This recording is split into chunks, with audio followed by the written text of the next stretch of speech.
Good day, rise and shine mga kap. Ngayong araw na to is pupunta tayo ngayon ng Lubok, Bohol. Pero hindi dun sa mga famous na magagandang river nila at mga floating cottages at restaurant. But today, aakyatin natin yung cruise na dako, yung malaking cruise sa Tagalog. Famous ito lalo na pag Holy Week kasi ang daming umaakyat dito. Pero ngayon, aakyatin natin gamit lang bisikleta. At ito na nga tayo ngayon sa may poblasyon ng Lubok, Bohol.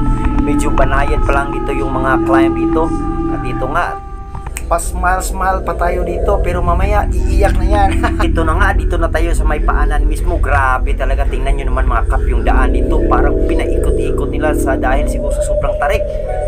Grabe talaga dito, nagsisimula ng kalbaryo natin. Wow, grabe yung climb, walang pahinga. Ang tataas, ang haba. Tingnan nyo naman yung sa likuran ko. At dito sa parting ito is dito na mismo papasok na tayo sa may paanan na mismo.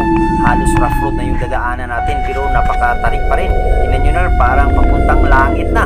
Grabe yung kalbaryo talaga dito papunta rito, pero sulit talaga yung pagod pag nakarating natin yung tuktok. Tingnan nyo naman, tanaw ko na yung cruise na dako. Wow, grabe, ang sarap talaga dito. Mapapawi talaga yung pagod mo pag nakarating ka dito. Salamat Lord sa lakas. Grabe, wow. Tingnan nyo naman, nandito na tayo ngayon sa tuktok ng cruise na dako.